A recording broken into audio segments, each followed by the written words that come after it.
लक्ष्मी नारायण श्री विष्णु भगवान की जय। जय माँ लक्ष्मी। मार्गशीर्ष मास को अगहन मास भी कहते हैं।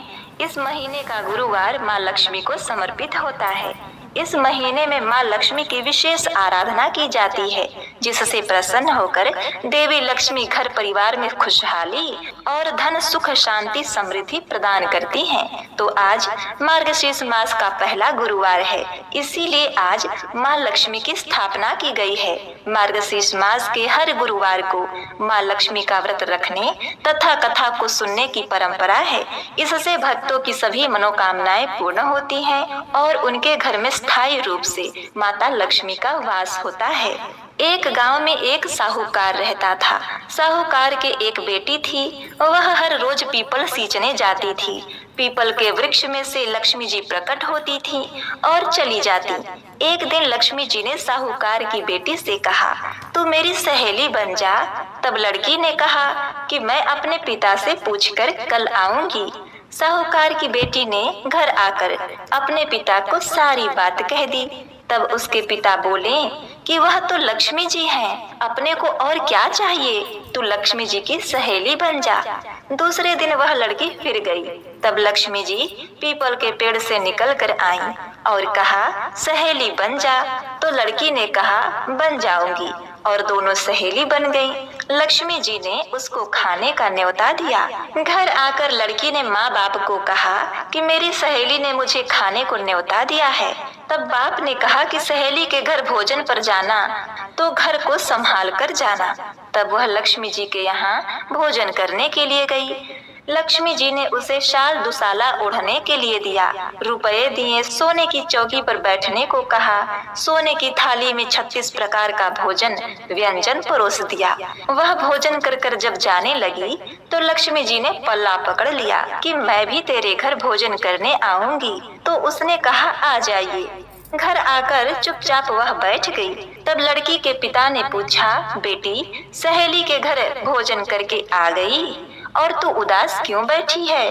तो उसने कहा, पिताजी मुझे तो लक्ष्मी जी ने इतना दिया, अनेक प्रकार के भोजन कराएं, परंतु मैं उन्हें कैसे भोजन कराऊंगी? अपने घर में तो कुछ भी नहीं है।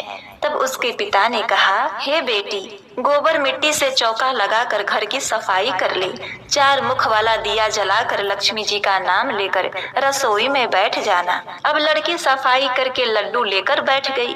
उसी समय एक रानी नहा रही थी। उसका नौलखा हार चील उठाकर ले गई और उसके घर पर नौलखा हार डाल गई और उसका लड्डू ले गई। बाद में वह हार को लेकर बाजार में गई और सामान लाने लगी तो सुनार ने पूछा कि क्या चाहिए? तब उसने कहा, सोने की चौकी, सोने का थाल, शाल दुसाला दे दो, मोहरे दे और सामग्री दे, 36 प्रकार का भोजन हो जाए, इतना सामान दे। अब सारी चीजें लेकर उसने बहुत तैयारी करी और भोजन बनाई। तब गणेश जी ने कहा कि लक्ष्मी जी को बुलाओ। आगे आगे गणेश जी और पीछे पीछे लक्ष्मी जी आई। उसने फिर चौकी डाल दी और कहा, सहेली चौकी पर बैठ जा। जब लक्ष्मी जी ने कहा, सहेली चौकी पर तो राजा रानी भी नहीं बैठते, किसी के भी नहीं बैठती, तो उसने कहा कि मेरे यहाँ तो बैठना पड़ेगा। फिर लक्ष्मी जी चौकी पर बैठ गईं। तब उसने बहुत खातिर की, जैसे लक्ष्मी जी ने करी थी वैसे ही उसने करी। लक्ष्मी जी उस पर प्रसन्न हो गईं। घर में खूब रुपया, खूब पैसे हो गए, लक्ष्मी हो गई। साहूकार की बेटी ने कहा, मैं अभी आ रही हूँ, तुम यही बैठी रहना, और वह चली गई। लक्ष्मी जी गई नहीं और चौकी पर बैठी रही। हे लक्ष्मी जी, जैसा आपने साहूकार की बेटी को दिया वैसा सबको देना। रानी को कहते सुनते हुंकारा भरते, अपने सारे परिवार को देना, पीहर में देना, ससुराल में देना, बेटे पोते को देना। हे लक्ष्मी माता, सबका कष्ट दूर करना, दरिद्रता दूर करना, सबकी मनोकामनाएं पूर्ण करना। अब आप गुरुवार महालक्ष्मी व्रत कथा की मुख्य कथा का श्रवण करें। द्वापर युग के समय सौराष्ट्र देश में उस समय भद्रश्रवा नाम के राजा थे। वे बड़े पराक्रमी राजा थे। उनकी रानी का नाम सूरत चंद्रिका था। रानी देखने में सुंदर और सुलक्षणा थी तथा पतिव्रता थी। उन दोनों को 7 पुत्र तथा उसके बाद एक कन्या का वरदान मिला था। कन्या का नाम श्यामबाला था। एक बार महालक्ष्मी जी के मन में आया कि जाकर उस राजा के राजप्रसाद में रहें। इससे राजा को 2 गुनी धन दौलत की प्राप्ति होगी और वह इस धन दौलत से अपनी प्रजा को और सुख दे पाएगा। गरीब के घर में अगर रहे और उसे धन दौलत प्राप्त हो तो वह स्वार्थी की तरह केवल अपने ऊपर ही खर्च करेगा। यह सोचकर श्री महालक्ष्मी जी ने बूढ़ी ब्राह्मण स्त्री का रूप धारण किया। हाथ में लाठी लिए लाठी के सहारे रानी के द्वार तक पहुंची। यद्यपि उन्होंने बूढ़ी औरत का रूप धारण किया था, पर उनके चेहरे पर देवी का तेज था। उन्हें देखते ही एक दासी सामने आई। उसने उनका नाम, धाम, काम, धर्म पूछ डाला। वृद्ध ब्राह्मण का रूप धारित माँ लक्ष्मी ने कहा, बालिके, मेरा नाम कमला है। मेरे पति का नाम भुवनेश्वर है।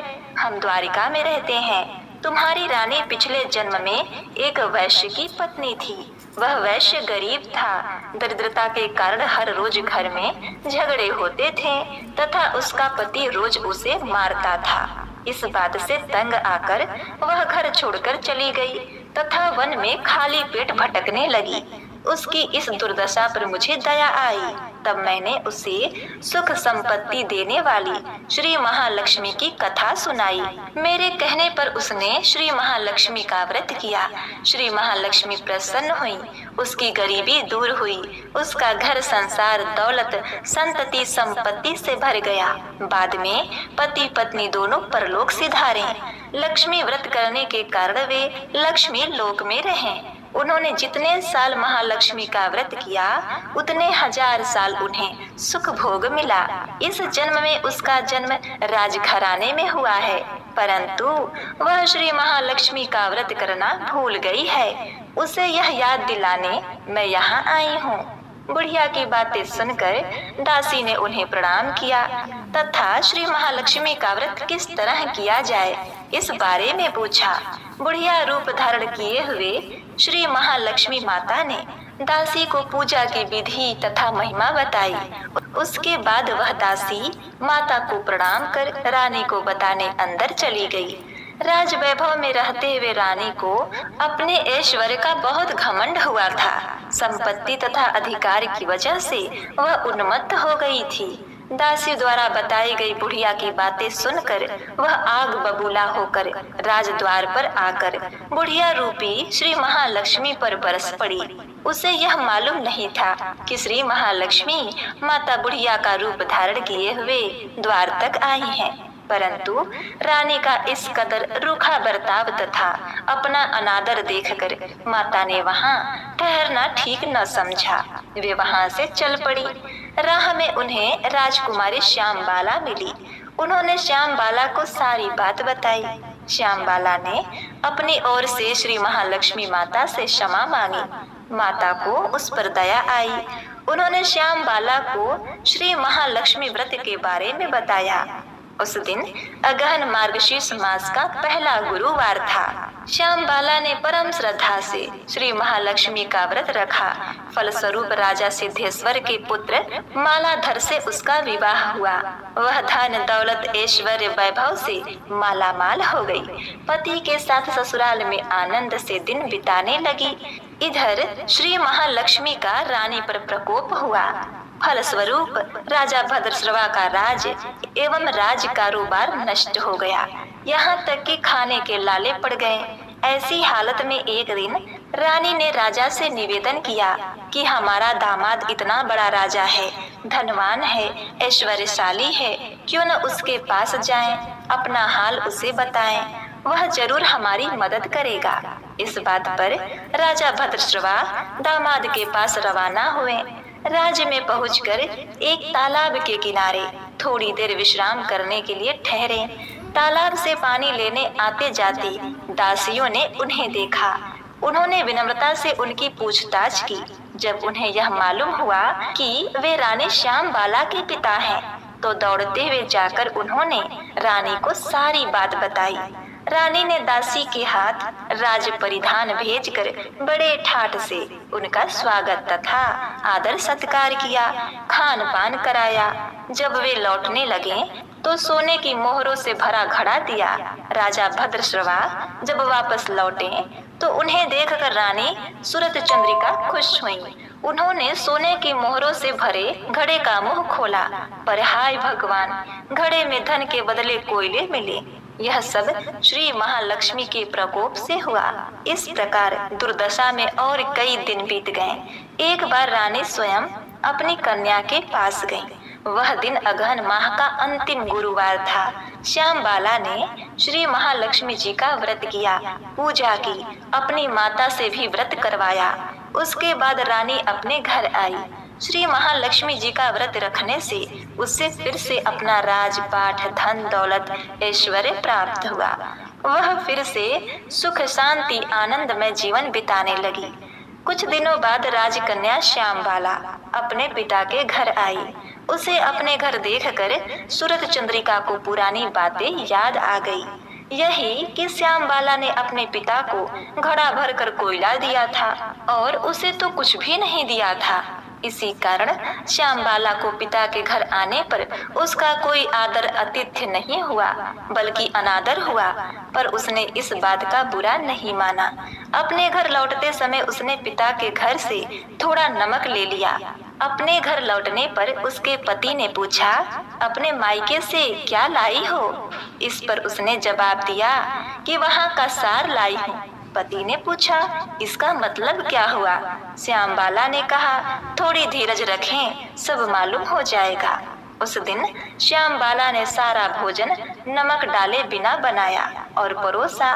पति ने खाना चखा। सारा खाना नमक बिना था, इसलिए स्वाद न आया। फिर श्याम बाला ने थाली में नमक डाला, इससे सारा भोजन स्वादिष्ट लगने लगा। तब श्याम बाला ने पति से कहा, यही है वह मायके से लाया हुआ सार। पति को उसकी बात सही लगी।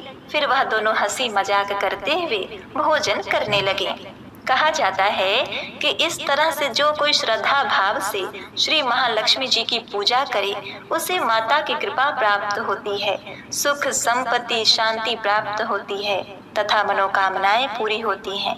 परंतु यह सब प्राप्त होने पर माता की पूजा को भूलना नहीं चाहिए। हर गुरुवार को व्रत पाठ अवश्य करना चाहिए। इस तरह श्री महालक्ष्मी की महिमा भक्तों की मनोकामना पूरी करती है। अब आप भगवान लक्ष्मी की कृपा की कथा सुनिए। प्राचीन काल की बात है। एक गांव में एक ब्राह्मण रहता था। वह ब्राह्मण नियमानुसार भगवान विष्णु का पूजन प्रतिदिन करता था।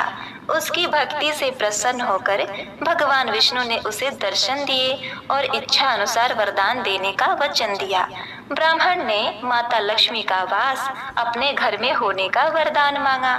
ब्राह्मण के ऐसा कहने पर भगवान विष्णु ने कहा, यहाँ मंदिर में प्रतिदिन एक स्त्री आती है और वह यहाँ गोबर के उपले पाथती है। वही माता लक्ष्मी है। तुम उन्हें अपने घर में आमंत्रित करो। देवी लक्ष्मी के चरण तुम्हारे घर में पड़ने से तुम्हारा घर धन धान से भर जाएगा। ऐसा कहकर भगवान विष्णु अदृश्य हो गए।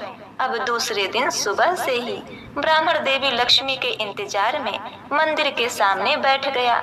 जब उसने लक्ष्मी जी को गोबर के उपले पाथते हुए देखा तो उसने उन्हें अपने घर पधारने का आग्रह किया। ब्राह्मण की बात सुनकर लक्ष्मी जी समझ गईं कि यह बात ब्राह्मण को विष्णु जी ने ही कही, तो उन्होंने ब्राह्मण को महालक्ष्मी का व्रत करने की सलाह दी। लक्ष्मी जी ने ब्राह्मण से कहा, तुम 16 दिनों तक महालक्ष्मी व्रत करो और व्रत के आखिरी दिन चंद्रमा का पूजन करके अर्घ देने से तुम्हारा व्रत पूर्ण हो जाएगा। ब्राह्मण ने श्री महालक्ष्मी जी के कहे अनुसार व्रत किया और देवी लक्ष्मी ने भी उसकी मनोकामनाओं को पूर्ण की। उसी दिन से यह व्रत श्रद्धा से किया जाता है। तो प्रेम से बोलिए, लक्ष्मी नारायण श्री विष्णु भगवान की जय। जय माता लक्ष्मी, जय हो विष्णु भगवान। कथा कहानी को कहने वाले, सुनने वाले और हुंकारा भरने वाले अपने सभी भक्तों की मनोकामनाओं को पूर्ण करना। अब श्रवण करते हैं माँ महालक्ष्मी जी की आरती। ओम जय लक्ष्मी माता मैया, जय लक्ष्मी माता, तुमको निश दिन सेवत हर विष्णु विधाता। ओम ओम जय लक्ष्मी माता, उमा रमा ब्रह्माणी तुम ही जग माता। सूर्य चंद्रमा ध्यावत नारद ऋषि गाता। ओम जय लक्ष्मी माता, दुर्गा रूप निरंजन सुख संपत्ति दाता। जो कोई तुमको ध्यावत रिद्धि सिद्धि पाता। ओम जय लक्ष्मी माता, तू ही पाताल निवासिनी, तू ही शुभदाता। कर्म प्रभाव प्रकाशिनी, भवनिधि की त्राता। ओम जय लक्ष्मी माता, जिस घर में तुम रहती ताही में गुण आता। सब संभव हो जाता, मन नहीं घबराता। ओम जय लक्ष्मी माता, तुम बिन यज्ञ न होवे, वस्त्र न कोई पाता।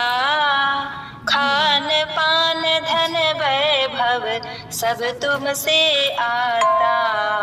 ओम जय लक्ष्मी माता, शुभ गुण सुंदर मंदिर क्षीरोधि जाता। रत्न चतुर्दश तुम बिन कोई नहीं पाता। ओम जय लक्ष्मी माता, श्री लक्ष्मी जी की आरती जो कोई नर गाता। उर आनंद समाता, पार उतर जाता। ओम जय लक्ष्मी माता, ओम जय लक्ष्मी माता, मैया जय लक्ष्मी माता। प्रेम से बोलिए भगवती महालक्ष्मी जी की जय।